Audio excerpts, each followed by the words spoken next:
What's the biggest difference from the beginning of your career to now in 2023 in terms of how the league is covered, how you see fans, players, teams consuming content, contributing to content, whatever it may be? Like, what do you think the biggest difference is in the last 20 years? The fans are 5 times as sophisticated in how they view the league. They understand generally the cap. They may not know the finer points, but they understand you can't trade a minimum player for a guy making $30 million.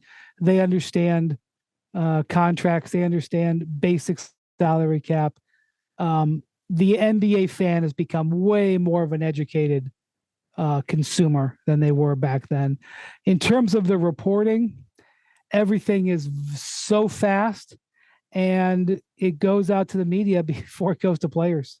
Sometimes, I mean, a lot of times, it happens so fast. There is such a demand for it to get the information out, and not only that, because of that, that it's commodified. And the other thing is that now stories are covered in sections. Player asks for trade negotiations, offers. Like a transaction is covered in 3, 4, 5 different layers. We're seeing that now with Damian Lillard. We're seeing that right now with Damian Lillard. Yes, there's been an evolution. Yes. It started right around the draft, right? I mean, he came out and said the Miami-Brooklyn thing.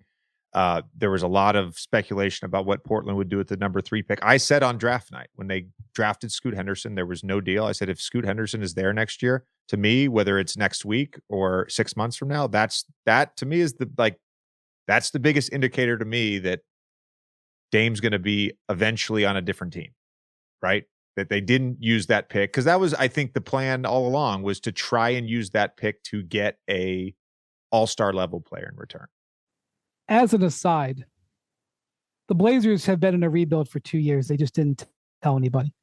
You know, that new phenomenon, quiet quitting? They were quietly rebuilding. And they tanked last year. Now, last year, Dame got hurt, so it made more sense. But they tanked last year. They gave Dame the extension, which they didn't have to do. But they gave it to him without a no-trade clause. So there was an inherent wink-wink. Even if Dame didn't see it that way, they were basically locking him in to make him a more of an asset. Because if he had played one more year and he only had 1 year left on his contract, he would have had vastly more control. Then they went into this last season, and at the deadline, they traded away Josh Hart. Now, I'm not saying that Josh Hart is the difference between being the 11th seed and being the 6th seed, but that is a quality player that they gave away for a draft pick. That is a rebuilding team move. And then they tanked again at the end of this last season, and it worked. By the way, they ended up moving up in the draft. They drafted 2 majors in back-to-back years. So all of those moves are not the moves of a team competing. So they're saying on one side, oh, we're going to bring in guys. And on the other side, they're not actually doing that. Now, maybe if Joe Clinton was here on this podcast, he would say, here's the list of 11 trades that I proposed that would have brought it in and didn't work. And I can't, so I could only look at his work. But his work is of somebody who is rebuilding the roster. And so particularly the thing about having Dame sit this season to ensure the tank, there's no other way to look at that. That's a naked rebuild move. And the reason they can, I shouldn't say I know for sure, but my speculation, the reason they got him to do it is because they said, we're going to get a better draft pick who we're going to get for a veteran. And then they didn't, after they said they would. And look, I've said that I give a pass on this, because when it's one thing to say you're going to trade the number 5 or 6 pick in this draft, and it's another thing to say you're going to trade the number 3 pick. Those two positions were materially different in this draft. But don't come out and say one thing and do another. So, in my view, Dame has every right to ask for a trade, because there has been a disconnect in what they've said they're going to do, what they've done. Now, whether or not he has the ability to control where he gets traded, that's a different topic. But he didn't get a no trade clause for a reason. But you are correct, JJ. There is what we in the business call incremental reporting.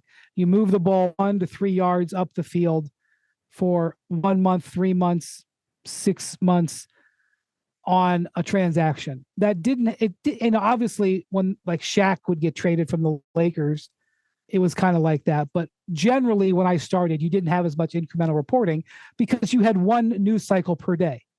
You would wake up morning, you would read all of the information for the day for the newspapers that publish once a day. You would close the window and say, "See you tomorrow." And that's not true. It's a 24-hour news cycle. And so you see this incremental reporting.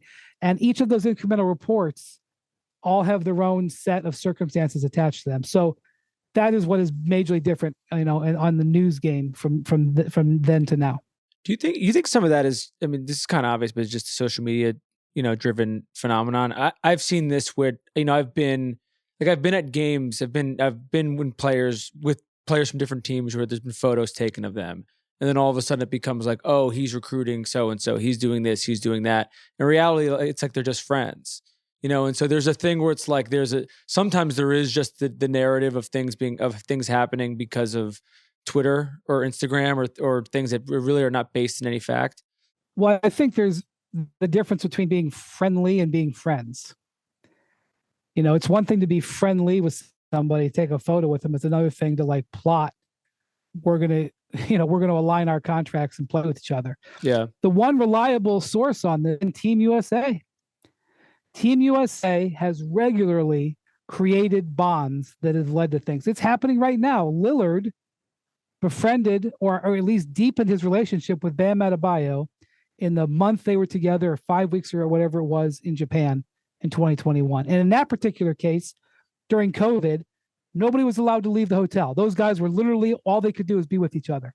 And there's a relationship that he's got with Tatum that, was an outgrowth of that.